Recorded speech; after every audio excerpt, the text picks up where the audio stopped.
Revisi ganti tangkap, pemirsa, ada banyak salah tangkap yang dilakukan polisi. Selama proses hukum, korban salah tangkap seringkali dipaksa mengakui perbuatannya.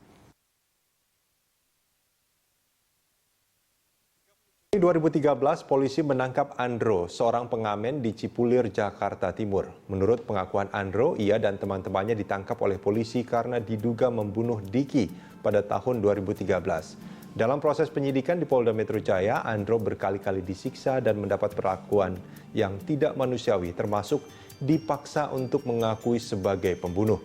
Andro kemudian divonis 1 tahun penjara. Lewat jalur kasasi, Andro kemudian dinyatakan tak bersalah dan dibebaskan. 12 November 2014, polisi menangkap seorang pengepul barang rongsokan bernama Rosikin. Ia ditangkap dan dipaksa mengakui menimbun 2.000 liter solar subsidi. Pada Oktober 2014, Dedi, seorang sopir angkot, ditangkap karena dituding membunuh sopir angkot lainnya. Lewat proses hukum yang cacat, Dedi divonis bersalah. Selama di penjara, Dedi juga sempat dilarang mengikuti pemakaman anaknya yang meninggal dunia akibat gizi buruk. Setelah mendekam di penjara selama 10 bulan, Dedi dibebaskan melalui proses banding.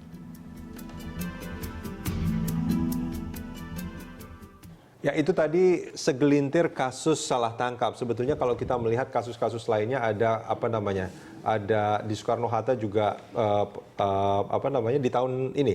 Itu ada orang yang sedang nunggu istrinya tapi ditangkap karena dianggap calo gitu dan segala macam lah. Dan apalagi yang Dedi tadi itu ya dianggap sebagai pembunuh, itu kan tuduhan yang luar biasa berat sebetulnya. Ancaman hukumannya juga tidak main-main. Dan setelah dipenjara selama 10 bulan, akhirnya dalam proses banding dia dibebaskan.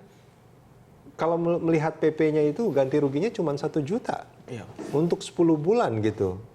Sangat tidak adil menurut saya. Gimana menurut Anda? Iya, angka itu sangat-sangat tidak adil. Begini, penelitian kita 2014 ICGR dengan CDS, Central Detention Studies, kami melihat bahwa setiap hari, setiap hari bagi mereka yang ditahan itu hampir 90% itu kehilangan pekerjaan. 90% lebih itu kehilangan pekerjaan. Jadi kalau Anda sudah ditangkap, ditahan, pasti ada kemungkinan Anda besar kehilangan pekerjaan. Yang kedua adalah besaran yang Anda keluarkan, ini tidak hanya sendiri ya, ada keluarga juga yang menanggung beban sebenarnya. Itu di angka 600 sampai 6 juta. Jadi 600.000 sampai 6 juta per hari. Itu termasuk dengan kehilangan pekerjaan, Mas. Apalagi kalau mereka misalnya dia wira swasta yang harus buka setiap hari begitu ya. Penjual pedagang supir ojek tadi misalnya ojek itu 600.000 sampai 6 juta per hari. Nah, penahanan Indonesia, penangkapan-penahanan dari mulai penyidikan sampai dengan pengadilan, Mas, sampai dengan putusan pengadilan MA, itu bisa maksimal 700 hari untuk pidana yang diancam dengan tindak pidana di atas 9 tahun. Jadi kalau 700 hari saja misalnya sebutlah Mas dia dibebaskan di tingkatan Mahkamah Agung untuk nilai maksimal itu 700 hari dikali 6 juta. Taruhlah misalkan tadi yang paling sedikit lah 600.000 kan? 600.000. Taruhlah 1 juta gitu ya? Ya 1 juta. 700 hari saja dia ditahan itu sudah sampai 700 juta, Mas. Oke. Nah, angka itu sebetulnya angka yang begini, peradilan pidana ini kan masalah material. Jadi angka yang bisa dibuktikan sebenarnya. Nah, masalahnya adalah penilaian itu selalu terhadap diri tersangka dan terdakwa. Padahal ada juga orang-orang yang mendapatkan beban akibat misalnya kepala keluarganya ditangkap atau ditahan misalnya. Bagaimana kemudian istri membiayai anak-anaknya, anak-anaknya putus sekolah dan lain-lain. Dan yang lebih parah sebetulnya ketika contoh kasus Dedi tadi, anaknya sampai meninggal karena gizi buruk, itu kan sebetulnya karena memang tidak ada pemasukan bagi keluarga untuk menghidupi kehidupan mereka. Benar. Dan itu sama sekali tidak ada harganya sebetulnya. Nyawa itu nggak ada harganya. Benar. Dalam konteks ganti rugi yang ditawarkan PP 27 tahun 83, yang hanya dilihat itu adalah dalam konteks si tersangka dan terdakwanya. Boleh nggak kalau saya katakan yang dari PP itu sebetulnya sekarang ini sudah sangat tidak manusiawi sebetulnya. Betul. Saya bilang ke arah sana. Dan tadi tidak bisa dilepaskan, tidak hanya cuma masalah kemanusiawiannya, tidak hanya dengan masalah angka 1 juta dan 3 juta, tapi prosedurnya juga tidak manusiawi. Mas bisa bayangkan bagaimana supir ojek, saya minta maaf, bagaimana kemudian supir ojek dia bisa melakukan gugatan ke pengadilan. Masuk ketemu dengan pintu pengadilan saja dia sudah takut, Mas, secara psikologis. Udah gemeter. Bagaimana kemudian dia berhadapan dengan orang-orang yang menangkap dia berhadapan dengan orang-orang yang menahan dia di sidang dalam ruang yang sidang yang formal. Dan dia juga tidak mengerti hukum biasanya. Pasti tidak mengerti hukum. Nah, dalam konteks ini dia harus effort, dia harus dapat lawyer, dia harus pengacara lawyer. Nah, perdebatannya nanti naik ke level berikutnya. Lawyer seperti apa yang bisa didapatkan? Apakah kemudian lawyer yang dari polisi juga, atau kemudian lawyer yang memang benar-benar akan mendampingi? Ya. Kalau misalnya sebutlah dia tanggung, Mas, dia dibilang miskin tidak, jadi dia tidak dibebankan oleh negara tidak memberikan lawyer.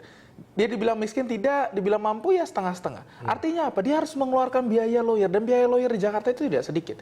Nah, dalam hal-hal seperti yang lawyer murah juga ya lawyer murahan juga kan sebetulnya kan. Murahan juga. Bagaimana kalau kemudian pada saat gugat ke pengadilan ternyata lawyernya tidak bisa melakukan kewajiban sebagai lawyer. Nah, biaya-biaya seperti ini kemudian tidak dihitung dalam PP 1983.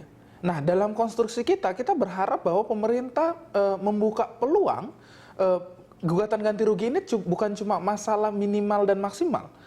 Angka minimal kita sepakat.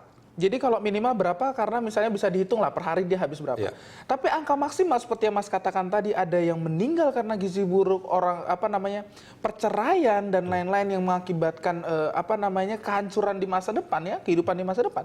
Ini saya rasa harus diperhatikan oleh negara. Dan siapa yang bertanggung jawab selama ini? Yang bertanggung jawab selama ini terlalu banyak sehingga jadinya gelap. Jadi abu-abu. Enggak, artinya gini, tadi contoh yang tadi misalkan sampai anaknya meninggal karena gizi buruk. Terus contoh yang tadi misalkan sampai ada yang perceraian. Siapa yang bertanggung jawab mengenai hal ini? Tidak ada sama sekali. Kalau kita lihat peraturan perundang-undangan kita otomatis tidak ada. Artinya gini, apakah selama ini polisi-polisi yang salah tangkap itu, yang salah menangkap itu mendapatkan satu sanksi tertentu dari lembaganya atau dari manapun mengenai ini? 2015 kita pernah, saya dan teman-teman LB Jakarta itu kita pernah terlibat dalam satu penelitian, ya, observasi penelitian. Saya menanyakan kepada teman-teman LB Jakarta berapa banyak dari 11 kasus, hampir 11 kasus yang terjadi itu yang aparat penegak hukumnya itu kemudian diajukan di ruang sidang. Jawabannya sangat membuat saya kaget, Mas. Jawabannya adalah tidak ada. Tidak ada? Tidak ada. Jadi tidak ada laporan dari aparat penegak hukum yang mengatakan bahwa orang-orang ini diberikan sanksi secara internal. Permasalahannya kan yang dilakukan, kalau penyiksaan, ya, dalam konteks penyiksaan ini kan nggak cuma masalah internal, tapi dia juga masalah penegakan hukum. Nah, untuk alasan-alasan penegakan hukum tadi, dari teman-teman LB Jakarta itu menyatakan tidak ada. Jadi angkanya nol. Kita kagetnya luar biasa. 2014-2015 Working Group Against Torture, teman-teman anti penyiksaan itu mengeluarkan satu data yang menunjukkan itu antara 2014 terjadi hampir 38 sampai 40 kasus yang itu punya indikasi penyiksaan terjadi. Dari angka tersebut, bentuk penyiksaannya seperti apa biasanya? Bentuk penyiksaannya itu macam-macam, Mas. Ada yang bentuknya penghukuman. Seperti penghukuman itu misalnya kayak Andro itu ditelanjangi, disetrum, diinjak. Andro 2 kali, Mas. Jadi dia pertama kali pembunuhan, dia keluar, lalu kemudian dia dijerat lagi dengan kasus narkotika. Itu penyiksaan untuk penghukuman. Yang kedua adalah penyiksaan untuk pengakuan. Salah satu dia sekarang jadi salah satu supir taksi, kasusnya di Bintaro pada saat itu, dia dipaksa mengaku terhadap suatu pencurian dan perampokan. Dia dimasukkan dalam satu ruang gelap di Polres saya kalau tidak salah itu Polres Jakarta Selatan, kalau saya tidak salah. Itu kemudian dimasukkan dalam satu ruang gelap di belakang, dia dipaksa mengaku, lalu kemudian akhirnya dibebaskan karena orang yang benar merampok itu mengaku. Nah, pola-pola ini terjadi.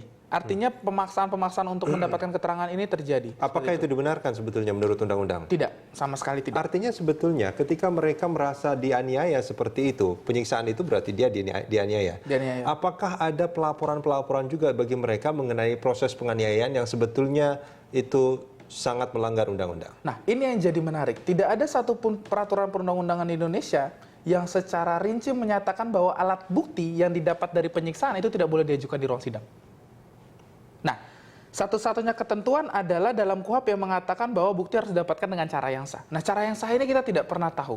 Orang-orang yang awam hukum ketika dia disiksa, dia akan berpikir bahwa itu bagian dari penyidikan, Mas. Oke.